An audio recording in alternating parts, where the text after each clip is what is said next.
Salut à toi, c'est Chris et bienvenue dans cette nouvelle vidéo. Une vidéo, encore une fois, qui va t'intéresser, j'en suis certain. On va parler de 3 secteurs d'activité qui devraient exploser en 2021. Donc reste bien attentif si tu veux pouvoir profiter des meilleures opportunités qui vont se présenter pour cette année qui arrive et vraiment exploser ton capital. Avant de commencer, je vais t'inviter à me mettre un pouce en cliquant sur le bouton juste en bas de la vidéo et surtout abonne-toi, c'est très important car encore une fois tout ce que je fais c'est pour toi, pour que tu puisses développer tes connaissances, tes compétences et que tu puisses commencer à générer des gains en trading. Tu vois, c'est purement pour toi. Donc abonne-toi, ça ne coûte rien et tu verras, c'est tout bénef. On attaque directement le premier secteur qui risque d'exploser, c'est le secteur de la santé. Donc là je ne t'apprends rien, le secteur de la santé regroupe différentes activités médicale et paramédicale. La différence entre les deux, elle se fait au niveau des diagnostics et de la délivrance des ordonnances, alors que les professions paramédicales n'agissent que sur prescription d'un médecin. D'accord ? C'est la principale différence entre les deux. Garde à l'esprit que ce secteur regroupe également les activités des sociétés biotechnologiques. Et on en a beaucoup entendu parler, parce qu'il y a des biotech qui ont explosé, il y a des biotech qui se sont cassés la gueule. Sache juste que trader les biotech ou investir sur les biotech, c'est pour les initiés, d'accord ? Donc garde-le à l'esprit, c'est très intéressant, mais garde à l'esprit qu'effectivement il faut que tu aies le cœur solide et qu'il soit bien accroché. Donc, pourquoi le secteur de la santé risque d'exploser ? Tout d'abord, c'est un secteur qui est résilient dans la durée. Tu auras toujours besoin d'aller chez le médecin. De tout temps, il y a eu des gens qui ont eu des consultations médicales, puisqu'il y a toutes sortes à chaque fois de bactéries, de maladies. Il faut savoir que dans le domaine de la santé, il y a des progrès énormes qui se font jour après jour, et les progrès ne vont cesser de se développer, d'accord ? Il y aura de plus en plus de progrès chaque jour, chaque mois, chaque année qui passe. Et aujourd'hui, on estime que la médecine est à un point vraiment extrêmement développé comparé à ce qu'elle était il y a 30, 40, 50 ans. Mais la médecine aujourd'hui n'aura rien à voir avec la médecine dans 50, 100 ans. Donc les progrès n'auront rien à voir, vraiment. Donc ça, c'est résilient dans la durée et ça restera résilient. Le secteur de la santé a souffert cette année à cause du Covid, parce que voilà, tu sais qu'il y a eu beaucoup de problèmes au niveau des effectifs. Les médecins, les infirmiers et infirmières s'en sont plaints. Il y a une surcharge de travail au niveau des laboratoires, des vaccins qui étaient censés voir le jour depuis un bon moment déjà, ont failli, ça n'a pas passé les tests, et donc il y a eu des gros crashs en fait sur les valeurs biotech notamment. Donc c'est un secteur qui a quand même assez souffert. Les politiques gouvernementales vont inciter davantage à recourir justement aux éléments médicaux qui sont mis à disposition, notamment dans le cadre de la pandémie, comme par exemple les vaccins gratuits pour les patients, les consultations gratuites, les tests gratuits. Tout ça, il faut savoir que c'est gratuit pour les patients, mais ça a quand même un coût, d'accord, pour les laboratoires. Et qui va assumer ce coût ? C'est l'État. D'accord ? C'est l'État, donc les laboratoires, eux, dans tous les cas, ils vont gagner de l'argent, ils vont recevoir des choses, d'accord ? Ils vont gagner de l'argent, dans tous les cas, même si pour les patients c'est gratuit, ils vont recevoir de l'argent. Ensuite, il faut savoir que l'investissement public dans la recherche médicale n'est pas négligeable, d'accord ? Notamment en ce qui concerne les grosses structures, les grosses boîtes, les biotech, d'accord ? Les États jouent un rôle quand même important dans ce domaine. En France, cela dépend, d'accord ? Mais c'est très présent dans certains pays, notamment, tu sais très bien qu'en Russie, par exemple, c'est un réel enjeu, d'accord, gouvernemental. Par exemple, de trouver le premier vaccin. Pareil aux États-Unis. Donc, je peux te dire qu'ils y mettent les moyens, d'accord ? Il y a de l'investissement, de l'argent public qui est injecté dans la recherche pour essayer Voilà, c'est un réel business, en fait. Hein. C'est à celui qui arrive à sortir le premier vaccin viable qui sera le mieux vu, qui pourra entre guillemets cartonner et qui pourra vendre ses vaccins partout dans le monde, d'accord ? Donc ça c'est très important. Et enfin, les produits médicaux ou de prévention liés au Covid sont en production de masse. Tout ce qui est masques, vaccins, matériel médical et tout ça, encore une fois, masques, vaccins, ça peut être fourni toi par ton employeur ou autre, mais beaucoup de particuliers les payent, d'accord ? Ton employeur paye également les masques. Et dans le cas où c'est fourni gratuitement, les laboratoires ou les fabricants justement de masques, eux reçoivent de l'argent dans tous les cas. D'accord ? Donc en gros c'est un secteur vraiment, notamment avec ce qui s'est passé après la pandémie, qui risque d'exploser. Quand je dis exploser, encore une fois, c'est pas tout le secteur, c'est dans ce secteur-là, beaucoup de valeur qu'il faudra aller chercher, il y aura des pépites, et si tu tombes sur les bonnes pépites, tu risques de faire du bien à ton portefeuille. Pour exemple, on va regarder ce qui s'est passé sur certaines valeurs biotech, et notamment sur 3 valeurs à chaque fois. Je vais te montrer 3 valeurs comme exemple pour chaque secteur d'activité.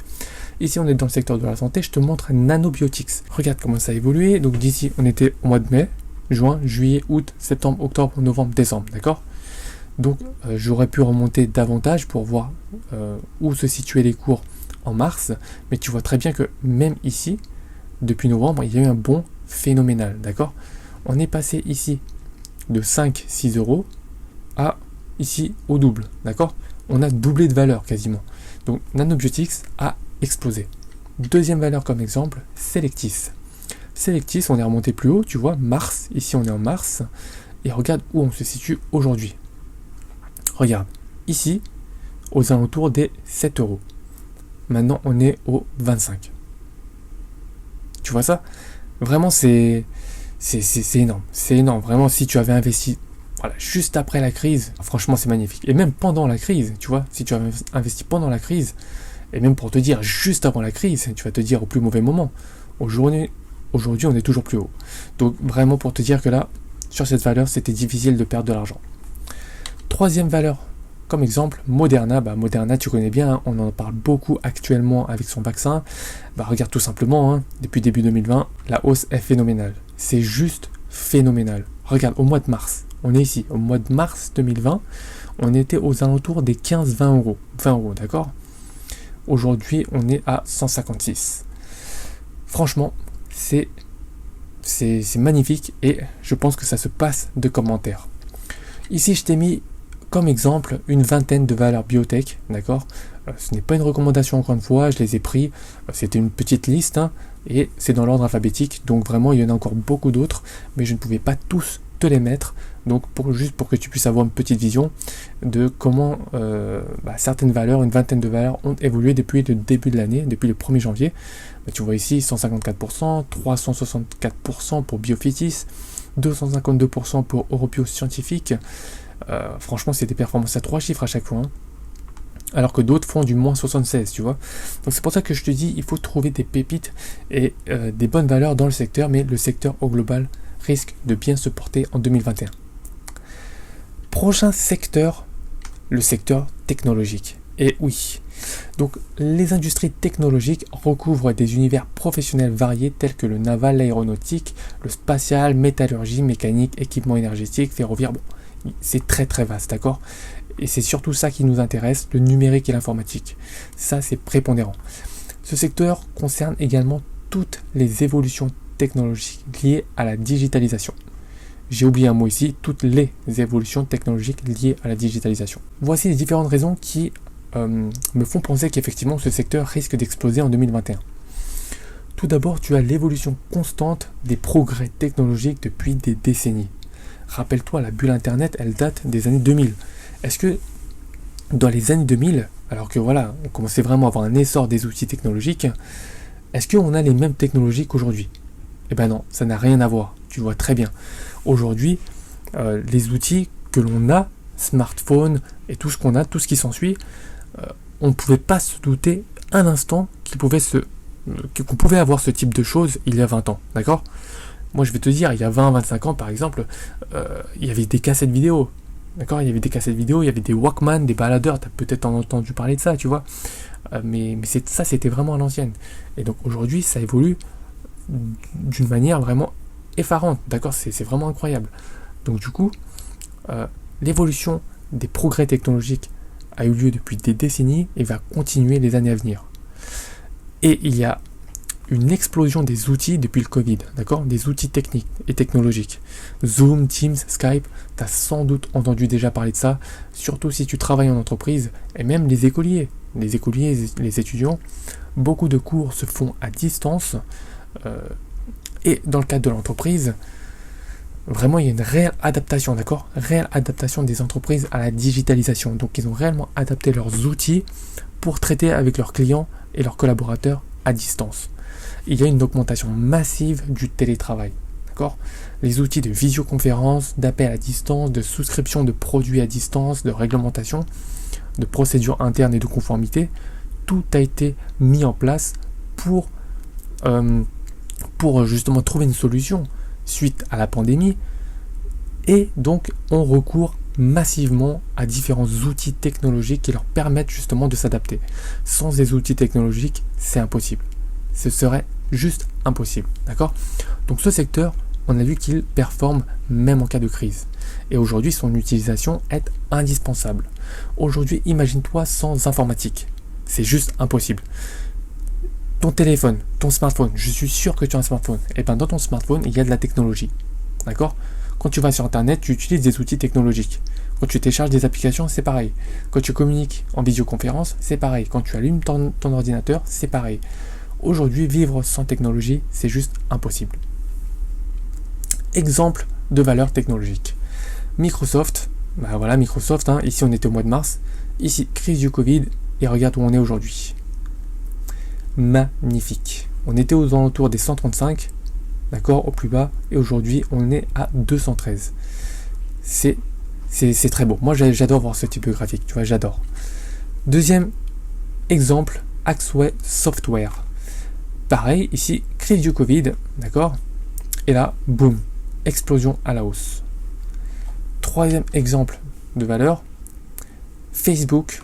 Bah oui, Facebook vraiment là qui tire son épingle du jeu, vraiment sur tout ce qui se passe en ce moment. Crise du Covid, boum, explosion à la hausse. Vraiment magnifique. D'ailleurs là, il y a une belle formation là. Je vois donc une belle figure technique qui peut bien se profiler pour Facebook.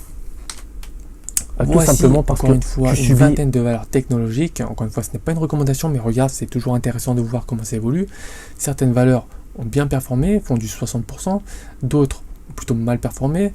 Regarde, Axway Software, ça fait 103%. C'est pas mal, c'est vraiment pas mal du tout. Donc voilà, ça c'est juste pour ta culture générale, différentes valeurs technologiques, très très intéressant. Maintenant, on va passer au troisième secteur qui risque d'exploser en 2021. Tout simplement, tu aurais peut-être deviné, le secteur de l'alimentation.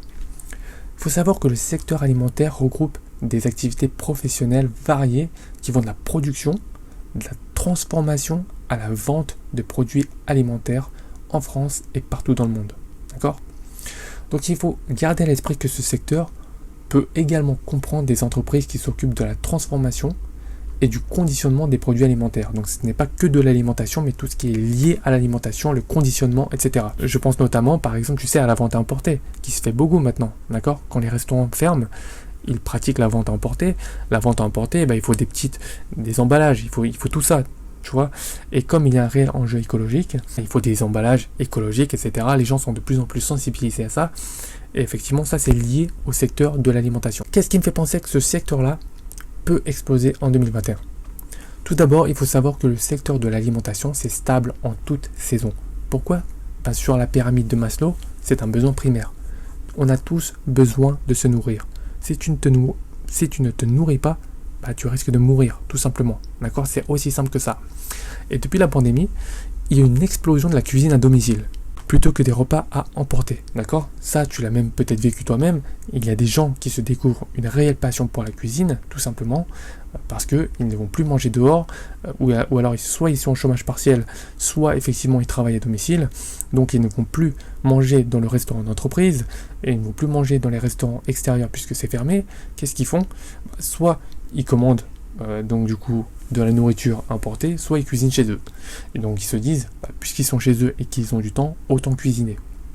Donc je vais te le dire, moi j'ai des proches qui sont concernés par ça, d'accord, et qui effectivement se sont mis à la cuisine, qui s'y découvrent une réelle passion, et vraiment s'y mettent tout simplement, d'accord. Donc il y a une réelle explosion de la cuisine à domicile, et donc une explosion encore une fois de la consommation de produits alimentaires.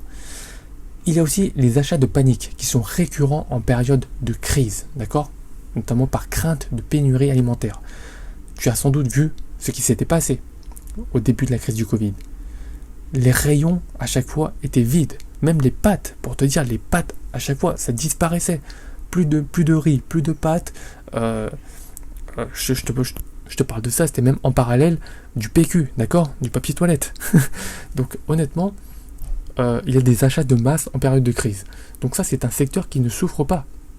Au contraire, s'il y a une crise, c'est plutôt bon signe pour ce secteur. Donc tous les commerces en fait alimentaires n'ont en aucun cas souffert de la crise. Et même s'il y a confinement, tu as vu qu'ils avaient le droit de rester ouverts, parce qu'il s'agit de commerces de première nécessité. Ces commerces-là ne vont jamais souffrir en période de crise. Par ailleurs, il y a une croissance du chiffre d'affaires des sociétés du secteur. C'est ce que je viens de te dire, hein. Explosion de la demande, mécaniquement, croissance du chiffre d'affaires et donc des bénéfices. Donc, je te l'ai répété et je le dis encore une fois, ce secteur performe même en cas de crise. Des exemples de valeurs pour que tu puisses regarder, Rémy Cointreau. Donc, Rémy Cointreau, regarde l'évolution. Pandémie, et là, boum. D'accord? Magnifique. Deuxième exemple de valeur, Walmart. Regarde comment ça évolue. Très très erratique ici, et à partir d'ici, boum, hausse. Très très beau. À chaque fois, on est beaucoup plus haut, beaucoup plus haut qu'au moment de la crise ou même avant la crise. D'accord? Vraiment, c'est hallucinant. Ensuite, on a Costco. Costco, donc très connu également. Hein. Pareil, regarde, on est bien plus haut qu'à ces niveaux-là. Encore une fois, une vingtaine de valeurs pour que tu puisses regarder.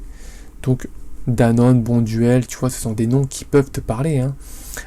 Donc, encore une fois, voilà, juste pour ta culture générale et regarder un petit peu comment certaines valeurs ont évolué depuis le début de l'année. Sache qu'en tout cas, ce secteur-là est prometteur pour l'année qui vient. Donc, si tu veux vraiment profiter des opportunités, tu vas prendre ces trois secteurs-là, tu vas sélectionner une dizaine de valeurs dans ces secteurs-là que tu vas aller ajouter à ton portefeuille. Quand je dis portefeuille, c'est la watch list, d'accord? C'est les valeurs que tu vas suivre. C'est pas dans ton portefeuille d'investissement, d'accord? C'est dans les valeurs que tu vas suivre et que tu vas regarder régulièrement au courant de l'année 2021. Crois-moi, il risque, si tu les as bien sélectionnées, les valeurs, il risque d'y avoir de très très belles opportunités. Donc là, ce que je t'annonce, est que si tu le fais bien, tu peux littéralement exploser ton capital en 2021. Donc vraiment, si tu ne me crois pas, essaye, tu m'en diras des nouvelles. Donc voilà, j'espère que tu as apprécié. Si c'est le cas, like et n'oublie pas de t'abonner, c'est très important comme je te l'ai dit en début de vidéo. Si tu es toujours ici, je t'invite à cliquer sur le premier lien qui est en description et moi je t'enverrai une série de 3 vidéos en privé pour te permettre de passer à l'action car c'est mon objectif principal. Sans plus tarder, je te laisse cliquer sur le premier lien et moi je te retrouve directement pour le visionnage de la première vidéo. A tout de suite.